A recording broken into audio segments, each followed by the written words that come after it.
G'day, I'm Bruce, and in this video I'm going to answer some of your questions and to celebrate 50,000 subscribers. I've gone through some of the past videos, some of the last few videos I've done, looking at the questions that some people have asked, and I've got them written down here, and I'm going to try and answer some of those questions for you. I do try and read all the comments, but sometimes there are just too many of them for me to respond to. Before I answer some of these questions, if there's any sort of machine or whatever you would like to see me do a video on, feel free to leave a comment, and if there's any of those machines in this area, I'll try and see if I can go and do a video on a particular machine. I would also like to thank everybody that has left feedback on my channel so far. That has helped me make every video hopefully a bit better than the last.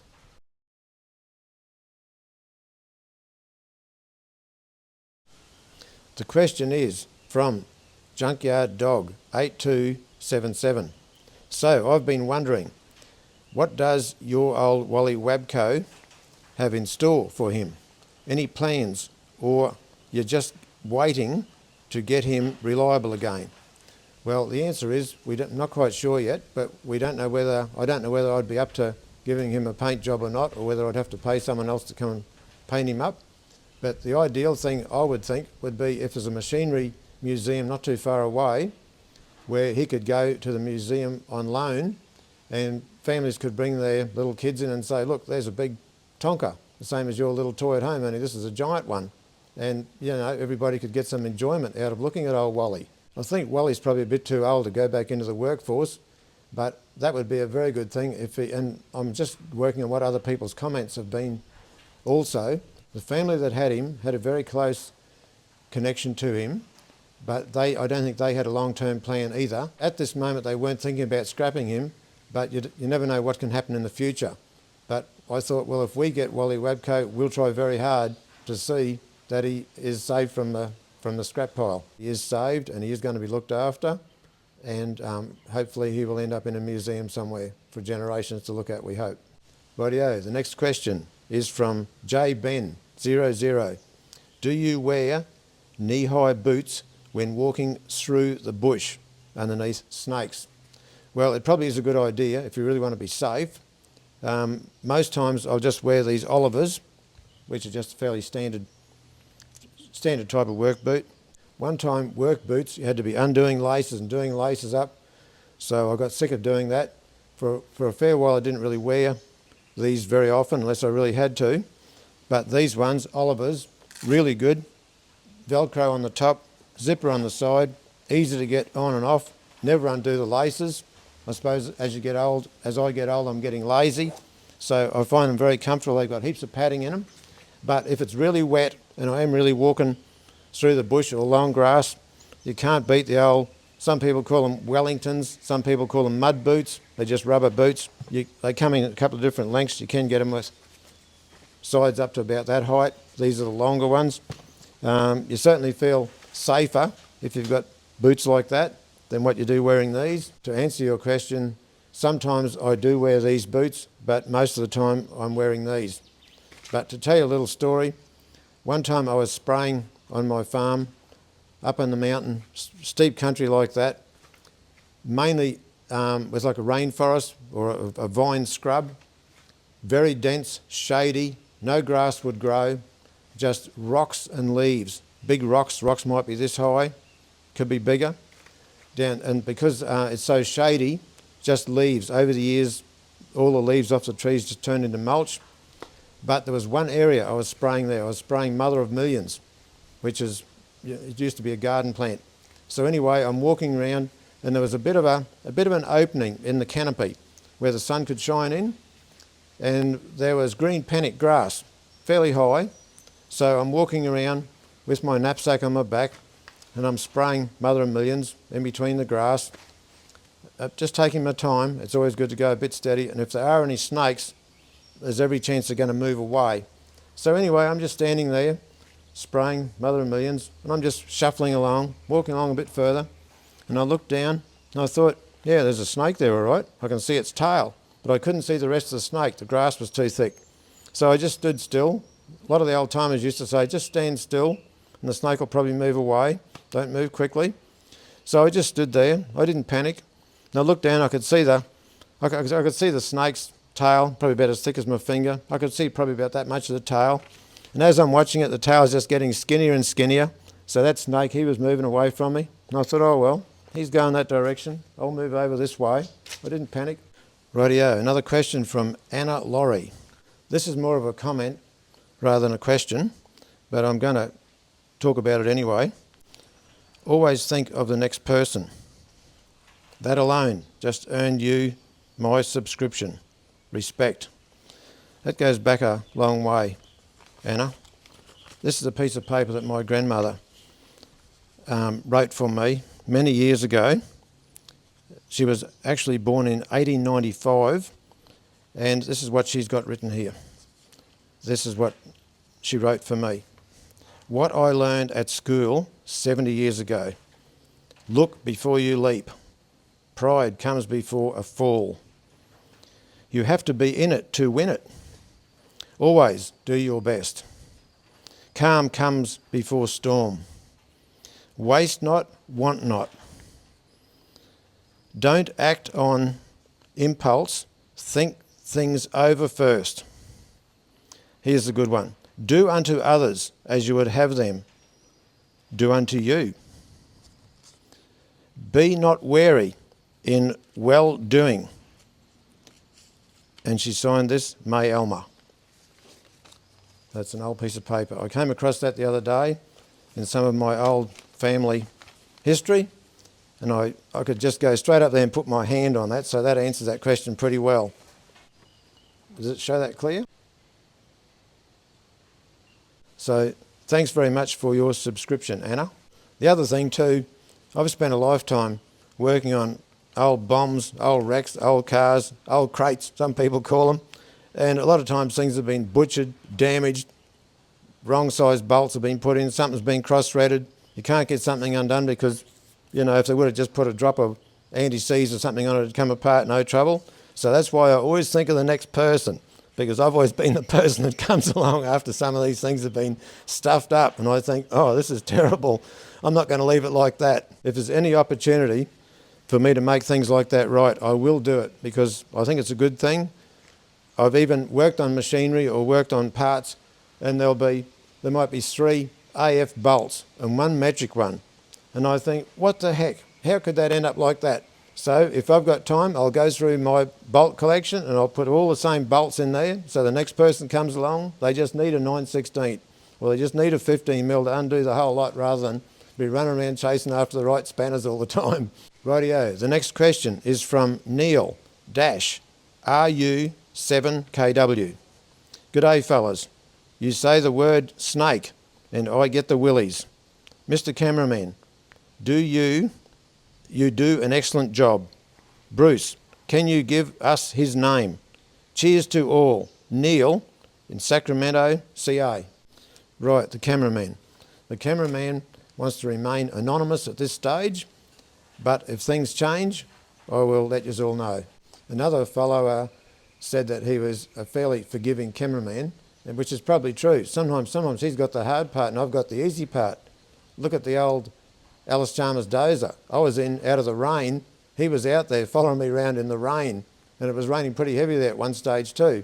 And a lot of times too, he's trying to move around.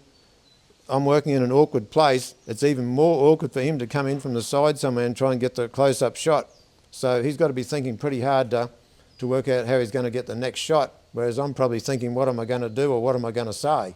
A lot of the times he's probably suffering more to do with the elements, the wind and the rain, or the dust or whatever else is going on at the time where he's trying to get the best shot. So I can understand sometimes his job's pretty hard. To give you an example, when I was driving the old dozer and I went down across the creek crossing and he's trying to get a really good shot, so he's right in where I'm driving, he's right in my view, and of course the old dozer's got a fairly high blade, especially if the thing's going up a bit out of a creek crossing, and I can see he's walking backwards and I'm thinking, gee, I think I'm closing in on him. What do? Do I pull the throttle back, or is he going to walk quicker, or is he going to jump off to the side? And there are times like that when I just think, yeah, well, I hope he doesn't trip over backwards. But I'm going to just have to whack the brakes on this thing very quickly so I don't run over him. So he takes a few risks along the way, but there's a fair bit of respect between us. There's always a certain amount of trust too that sometimes he's 1, 2 or 3 steps ahead of me. He's got to think ahead. What am I going to do next? Am I going to hop up and walk away from here to get another spanner? Is he going to have to move back to fit me into the picture? Is he in a position where he can do the next shot? If I'm going to climb up on that dozer and start it up or whatever, he's got to be thinking, right, where have I got to be to get the best shot? So sometimes some of those things can be pretty difficult. He's got to he's got to read my mind, I guess, what I'm going to do next. Because of his thought pattern, that has helped me make better videos. And of course, the other thing too, there have been times when I've been wrestling with some hydraulic hose and I just cannot get this thing. I might have one end hooked up pretty easy, but when it comes to hooking the other end up, a lot of times the hoses are too long. Very difficult to hold them in place, get the nut started on them. And sometimes he's just got to put the camera down and come and give me a hand to get that job done. Sometimes it's some very heavy lifting, but I try and do most of that sort of thing on my own so the people watching can see what's actually going on. Righto, the next question is from Diesel Dave Trains 8988. This is part of his comment. Did you find out why it was left abandoned in the bush, Bruce? How about a crack at the International Acco truck sitting next to the D8H? Yeah, the short answer is, Dave, when the current people took over this property, that machine was parked there. They don't know anything about it. And I suppose when we fronted up there, we didn't know anything about it either, so we just had to think, well, it's very strange why a thing like this would be just parked out in the paddock. They had no history on it, so we couldn't get any history on it. Yeah, no, the Acco, Dave, we haven't really thought any more about the Acco, but we have got a few other ideas, a few other things we might be able to video in the pipeline, and who knows, a few people might reply to what I'm saying today, and they might have some ideas on different things they want to have a look at too, so there could be a whole list of things that could possibly be done in the future. But at this stage I haven't even thought of the Acco. I never even thought of it actually, because I suppose I looked at the D8 and thought the D8 is the jewel in the crown and probably not so much the Acco. Righto, this one's actually a comment. Cam's Customs 7518. Come on guys, where's the Aussie spirit? 500 views, barely 100 likes. Come on, smash the like and subscribe. Let's blow this channel up. I think this was a comment earlier on the video with the Fiat Alice dozer, and thanks very much, Cam, for leaving this comment. I'm very grateful to everybody for their support. I've never actually asked anybody to like, share or subscribe, but I'll leave that open to the viewers for a comment. I've always had the view that if people like my channel, they will probably automatically like, share and subscribe anyway, but it's one of those things. I'll leave it up to the viewers what you think I should do. Rodeo. From Grey Sabo 6371. I really love your videos. Do you know Wally from Crocodile Dundee? Well, I just laugh about that. Well, I certainly know the movie, and I certainly know the person they were referring to. I think his name might have been John Mellion, but I'd have to go and look that up to be sure. Yeah, it was a fantastic video, all right, but I think I'm a far way short of the real Crocodile Dundee.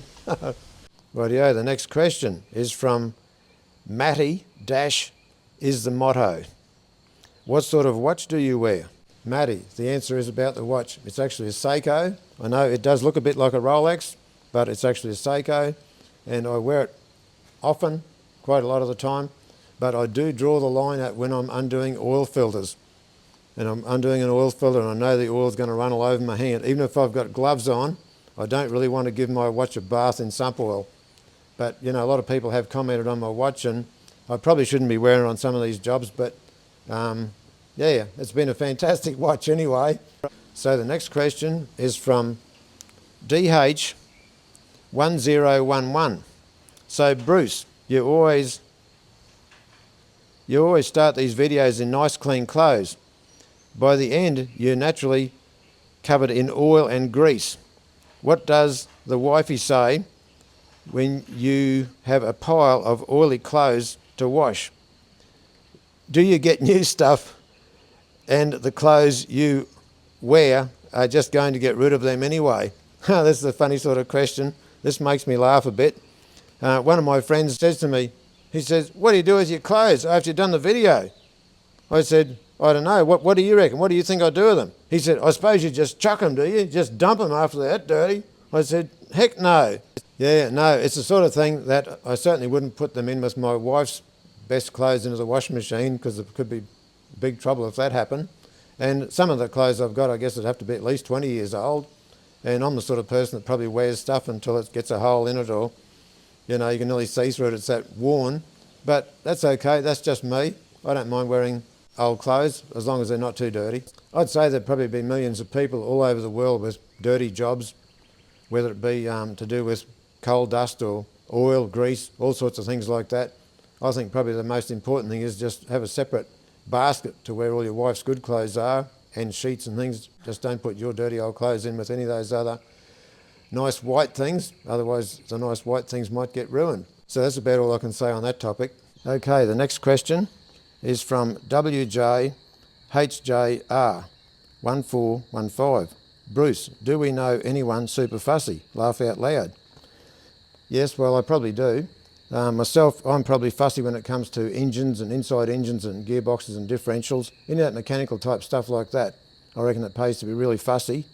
When it comes to a scratch on a motor car or something like that, I'm probably not so fussy. I'll tell this story. One time Shane and I, we had driven about 3 hours to get to have a look at this old Caterpillar wheel loader, a 988A. So anyway, we get there and we're having a look at this old beast, and these other couple of pretty rough looking jokers are there working on this excavator. Anyway, they've got the piston in the barrel. They must have put new seals on the piston, and they've got the barrel of the ram hanging upside down. It's all pretty big heavy gear. So anyway, they grabs the rod and the piston, and they're going to come over, and they're struggling to get over with the thing. They're going to shove it back up inside the ram, the barrel's hanging down like this, and they're going to put the rod in and the piston up from the bottom. So they come over and they're really struggling, and they said, yep, we're going to get it, yep, you're right, yep. And they goes like this, and they missed. They didn't go inside the ram. Remember, this is a sand quarry. All the outside of it was all sand and dirt and everything. And it goes up the side, missed. Oh, well, we'll have another go. They lined her up again. They're still struggling to lift this thing. Next time, straight in, plus dirt and sand and grit. And I thought, Shane and I looked at, we were dumbfounded. We thought, would we see that or what? Was that for real? Yep. And they just put her together, bowl her up. Yep, she's right, we got her. And I thought to myself, how long's that machine going to go? Imagine all that grit and everything going through the machine. So some people, I guess they weren't very fussy. And if you had people like that working for you, and you had old machinery that had to have a lot of maintenance and a lot of work done on it, and you wouldn't know why, everything would be just dying overnight, and you'd think, what the hell's going on? I would say I've never considered myself super fussy, probably fussy, but I was always told by my mum, if you do a job, you've got to do the job properly. That's probably the mantra that I probably work by. Righto, the next question is from Picnic Basket. I appreciate these longer videos from Bruce, so much better than the severely edited 10-minute total restoration ones. Yeah, oh well, we started off with only short videos, probably only 5 minutes, probably maximum 10 minutes. And we thought, well, all the in-between stuff, we thought if we show sort of everything we're doing, we think, oh, people might get bored, they might hate that. And then as time went by, we had a few replies like this, a few comments like this, and we thought, oh well, looks like people are prepared to watch, even if it is a bit boring. They're prepared to watch all the steps all along the way to do something. So then we thought, oh well, we'll just make them a bit longer and a bit longer until we settle on about an hour if we can do it. But no, I just hope people can stay there for the hour and watch to the end, because a lot of times if you're working on something, a bit like the dozer video where we got it going, then we had to drive it, then we had to reverse it back into the shed. You know, that was hours and hours, and condensed down to probably 1 hour, but it took hours and hours to do that. So certainly still a lot of it was deleted or cut out. This sort of feedback is invaluable, because that really lets me know, there's a mosquito there, what's going on with my channel, and sort of guides me into what the sort of thing is that people like to watch. It's been really good to have people leave comments like this, because otherwise I'd be in the dark. I wouldn't really know what was what about it. If anybody else has got any comments about the form or the type of stuff we're doing that we could improve on, drop a comment in the box below. I would really appreciate it, and I'm happy to take it on board. Righto, the next question is from Pixie Flit Wit 1516. The drivers of those trucks likely went to sleep at night with that V12 sound reverberating in their head. What will happen with that truck, Bruce? Will you keep it? Having watched to the end, I know your plan. What a beautiful truck. Great video. I really enjoyed it. Well, we've probably pretty well answered that question anyway. The short answer is we hope the truck might go to a museum one day and other people can have fun looking at it. We might be able to loan it to a museum which is not too far away. Probably a machinery museum would be perfect, maybe even a truck museum. So I hope that answers your question. Rodeo. The next question is from Christopher Sharrett, 7299. Bruce, when you get these old machines working, are they yours or are you just fixing them for the owners? Well, the ones we've got here, we own these ones here. As far as selling them goes, we haven't really sold anything, but we will sell the yellow Acco with the tank on the back, and we could possibly even sell the Bedford fire truck, because we were expecting this to be a very dry drought and a really high fire danger, but the way it's worked out, it's gone just the opposite. It's just been wet, wet, wet, so there's no chance of fires the way things are at the moment. Yeah, some of the videos I've done are for other people. Some of the stuff I've worked on for other people either wouldn't interest me or I'd have no use for it. Most of the time I don't get to keep what's in the videos. Righto, the next question is from Southern Shaker. Don't you worry about snakes? Yes, snakes are always in the back of my mind. I grew up on a farm. Of course it's Australia, so I suppose there are snakes pretty well everywhere around Australia. Most of the times they will get out of your way.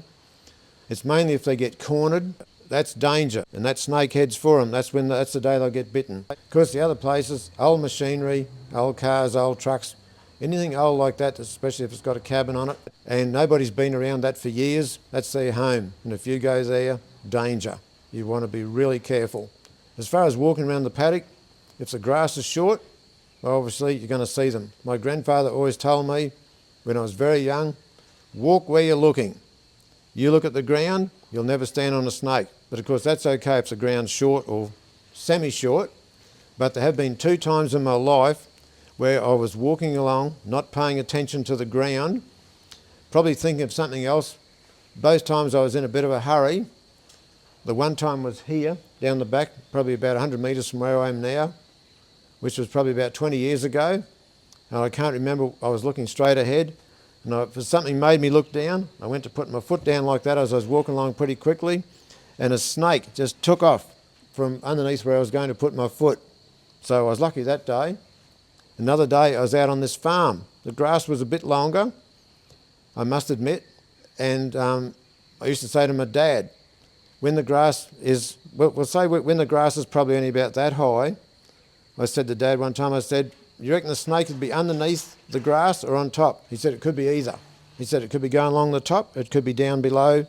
If the snake's down below where you can hardly see it, well, that's so the birds don't come along and attack it. Sometimes the birds will come along, they'll kick up a big commotion. You'll look out in the paddock and they'll say, what's going on? What are the birds chasing? Or what's upset them? It'll be a snake. So the birds only always let you know if they're around and the birds can see them. Another time I was on this farm and I was walking along, not watching what I was doing. Same thing. Went to put my foot down and the snake shot out from underneath where my foot was. So, both times there I was lucky. Look at old Wally, it had the snake skin behind the fan. Look at the old Bedford that my friend had with the high ab on the back. It had snake skins under it, so obviously the snakes were living around in his shed. Yeah, you've just got to be, I think probably move pretty slowly too. Be careful what your actions are. Take your time, walk around, have a good look around, have a look at anywhere they could be hiding. And sometimes too, I feel it's a bit like when I walk along my creek. There'll be lizards and things that'll be up in trees. Maybe some people might call them water monitors.